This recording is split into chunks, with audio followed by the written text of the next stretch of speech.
Now let us see area of circle is pi r square. By activity method, I am going to explain you how it is area of circle is pi r square.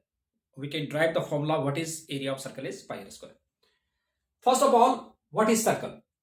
Circle is the set of all points in a plane. Set of all points in a plane which are equidistant from a fixed point. This is the circle. यानी कि set of all points in a plane which are equidistant from a fixed point. And fixed point is known as the center. Right? And what is radius? Radius is the line segment joining the center and any point on the circle, that is radius. Right? This is radius. And what is diameter? Diameter is the chord which passes through the center, that is diameter. So that means diameter is twice the radius. अब हमारे पास area of circle is pi r square. But सबसे पहले मैं बताता हूं कि pi क्या है. What is pi? तो पाई के लिए क्या है, हमारे पास डिफरेंट रेडियस के सर्कल्स हैं. ये डिफरेंट रेडियस के सर्कल्स हैं. राइट? अगर हम इनके ये जो रेडियस, ये जो बाउंड्री है इस सर्कल की, this is known as circumference.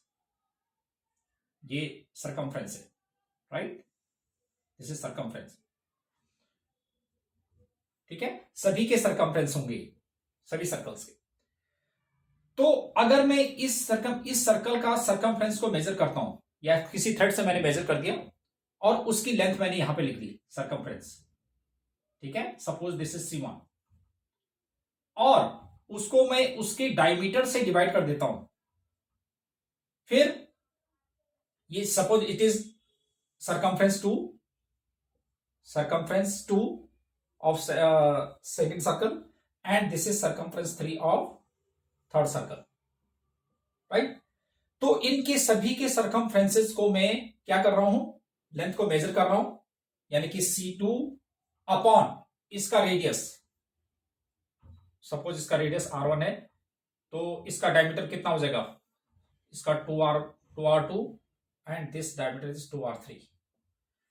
तो C1 अपॉन 2R1, ऐसे ही C2 upon 2R2 and C3 upon 2R3. Right? तो इनके जो रेशियो को मैं अगर देखूंगा, इनको मैंने इसका सर्कमफ्रेंस को मेजर किया और इसके डायमीटर को मेजर किया, मैंने उनको डिवाइड कर दिया. ऐसे ही इसका सर्कमफ्रेंस को मैंने मेजर किया, इसके डायमीटर को मेजर किया और उसको डिवाइड कर दिया. ऐसे ही सर्कमफ्रेंस 3 को मैंने मेजर किया, इसके डायमीटर को मेजर किया और उनको डिवाइड कर दिया. तो that comes out a fixed value. That fixed value is known as pi. तो that means C1 upon 2R1 is equal to C2 upon 2R2 is equal to C3 upon 2R3. That is known as pi. यानी कि किसी भी circle का अगर मैं circumference को major करता हूं, उसके डायमीटर को मेजर करता हूं, उनका जो रेशियो होता है दैट इज पाई. तो पाई हो गया. तो सपोज इस सर्कल का, ये सर्कल मैंने यहां पे ड्रॉ किया और इस सर्कल का हमारे पास सर्कमफ्रेंस सपोज C है. तो C इज इक्वल टू, और इसका रेडियस सपोज R है, इसका रेडियस R है. ठीक है? तो C इज इक्वल टू कितना, नहीं, C upon 2R is equal to pi हो जाएगा. तो सर्कमफ्रेंस कितना हो जाएगा, 2 पाई R. तो that means circumference of this circle is 2 pi R. This is circumference. Right? ये तो आपको क्लियर हो गया. नेक्स्ट, अब मैं डेमोन्स्ट्रेट कर रहा हूं कि how area of circle is pi r square. तो हम एक सिंपल सी एक्टिविटी करते हैं. उसमें क्या है कि एक सर्कल को ड्रॉ किया, एक सर्कल ड्रॉ किया और इसको मैंने जो है ये सेक्टर्स में डिवाइड कर दिया. जैसे मैंने इस सर्कल को ड्रॉ किया, इसको फोल्ड किया 1 टाइम, 2 टाइम, 3 टाइम. तो उससे हमारे पास कितना हो गया, 1 टाइम्स, 2 टाइम्स, 3 टाइम्स और 4 टाइम्स डिवाइड किया. तो हमारे पास कितने, 8 सेक्टर बन जाएंगे. 1 2 3 4 5 6 7 8. ये कंप्लीट 8 है. राइट? अभी मैंने 8 और 9 लिखाऊंगा, अभी मैं बताऊंगा 8 और 9 क्यों लिखा है. तो दिस इज 8, तो 8 सेक्टर में मैंने इसको डिवाइड कर दिया। अब इस सर्कल को, इन सेक्टर्स को कट करके, जैसे सेक्टर 1 को मैंने कट किया, यहां पे पेस्ट कर दिया, राइट। सेक्टर 2 को कट किया, यहां से दूसरे वे में पेस्ट कर दिया, ठीक है। थर्ड को यहां पर पेस्ट कर दिया, फोर्थ को डाउनवर्ड पेस्ट कर दिया, ऐसे ही फिफ्थ को अपवर्ड पेस्ट कर दिया, सिक्स्थ को डाउनवर्ड पेस्ट किया, ऐसे ही 7 को अपवर्ड पेस्ट कर दिया। अब मैंने जो ये 8th सेक्टर था, इसको मैंने 2 पार्ट्स में डिवाइड कर दिए, 8th एंड 9th में। तो एक पार्ट को मैंने यहां पेस्ट कर दिया, एक पार्ट को यहां पेस्ट कर दिया। तो आप देख रहे होंगे कि ये जो आपके पास क्या बना, this is rectangle.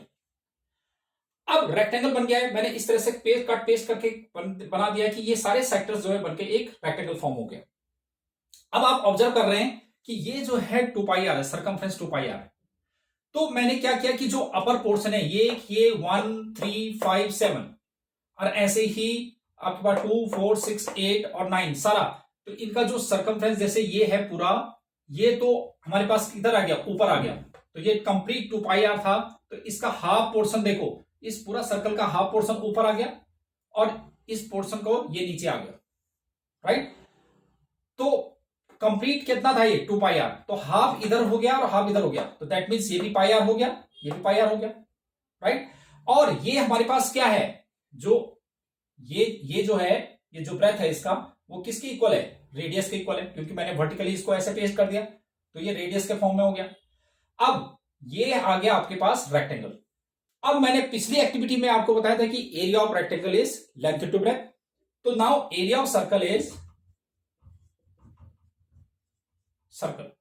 Equal to area of rectangle